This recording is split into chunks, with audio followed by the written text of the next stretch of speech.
So far, we've seen how we can use a service with a default password, or a service that has not been configured correctly, or a service that came with a backdoor to gain full access to the target computer. We also seen how the basic use of metasploit using to connect to a backdoor that was installed on the FTP service. Today we're going to have a more advanced look on metasploit, and we'll see how we use it to run a vulnerability that exists in a certain service. It's a code execution vulnerability which will give us full access to the target computer as well.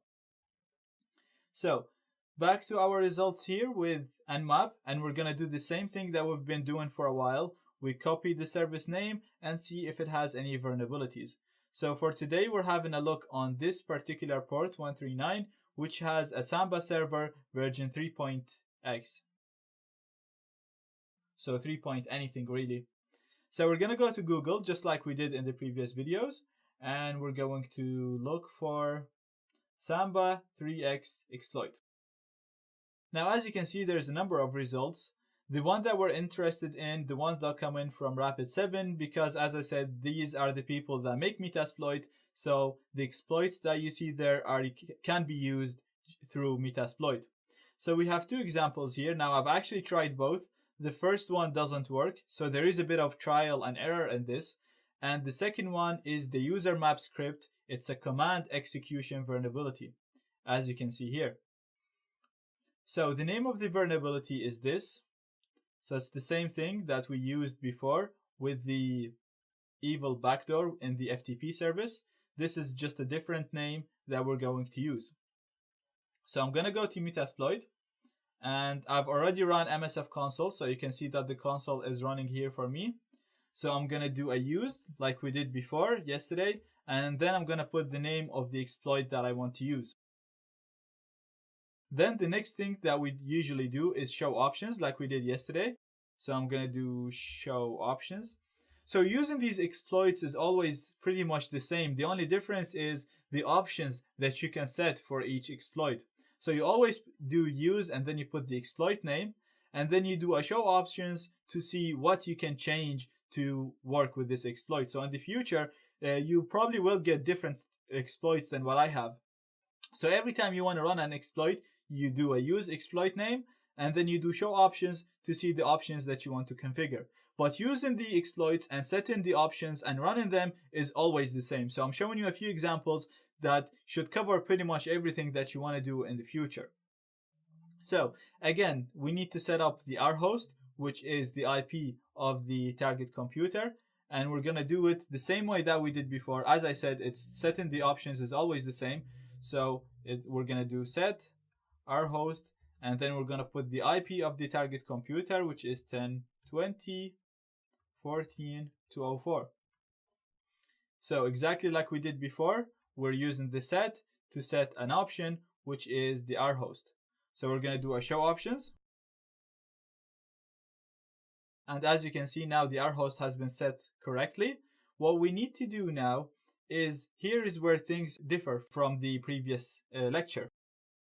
In the previous lecture, we used a backdoor that was already installed on the target computer. So all we had to do is connect to the backdoor, and then we could run any commands, any Linux commands on the target computer. In today's video, the target computer does not have a backdoor. It has a normal program that has a buffer overflow or a code execution vulnerability. So the program doesn't have any code that allow us to run Linux commands. It has a certain flaw that will let us run a small piece of code. These small pieces of code are called payloads. So what we need to do, we need to create a payload and then run it on the target computer using the vulnerability that we found. That piece of code will allow us to do different things. So the payload is what allows us to do things that are useful to us. Now the payload might let us do Linux commands, and there is other type of payloads we'll look at in the future. So to see the payloads that you can use with this particular exploit, all you have to do is run show payloads. And these are the different type of payloads that you can use. Now I'm going to talk about this again. So payloads are small pieces of code that will be executed on the target computer once the vulnerability has been exploited. So when we exploit the vulnerability, the code that we're going to pick here will be executed, and depending on the type of payload we choose, that payload will do something that is useful to us. So right now you can see that all the payloads are CMD, so that's short for command. So they let you run commands on the target computer, just like Linux commands.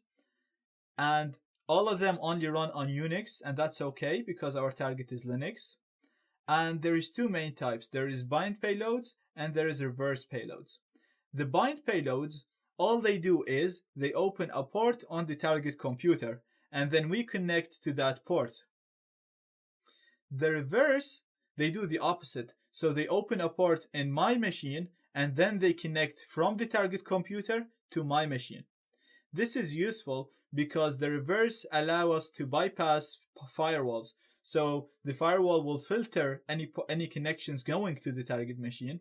But if the target machine connects to me and I don't have a firewall, then I'll be able to bypass the firewall.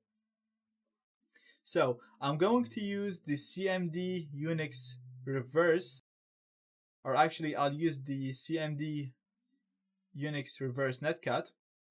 The last parts of these payloads are the programming language or the tool that's going to be used to facilitate the connection. So for example, you can see there's payloads written in Perl, in Ruby, or in Python, PHP, or using netcat, which is a tool that allows connections between computers. So this is the one that I'm going to use.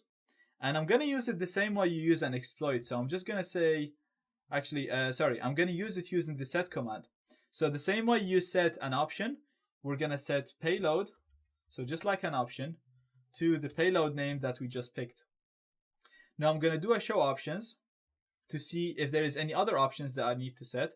And yes, because we picked a payload now, there is more options. So there is an option called lhost, and it's the listening address, which is my own address. So I'm going to get my own IP address using ifconfig. And my own address is 10.20.14.203. So I'm going to close this. And I'm going to set the lhost. So it's like the same way that we set the rhost before. We set the lhost to 10.20. So before we used to do set rhost to set this option. Now we're setting the lhost to set this particular option. So set is really simple. Set, you put the option name and then the value that you want to set it to. Then I'm going to do show options. And now everything seems fine. So we're using this exploit. The rhost is set to this, which is okay. And then the lhost is set to this, which is perfect. And then you can also set the port that you're going to be listening on your current computer. You can actually set it to 80 if you wanted to. That's the port that is used by web browsers. So if you set the L port to 80, the target computer will try to connect to you using port 80, which is never filtered on firewalls because that's the port that web browsers or web servers use. So whenever you access a website, you actually access port 80 on that website. So if you open port 80 on your machine and the target connects to you on 80, then the firewall will think that the target is only browsing the internet. I'm not going to do that now because I have a web server running on port 80 and that will conflict. So I'm just going to set the L port to 555, just for example for you, just to see that you can change any option using the same way, which is set, the option name, and then the value. So I'm going to do show options again. And as you can see, this has been changed to 5555.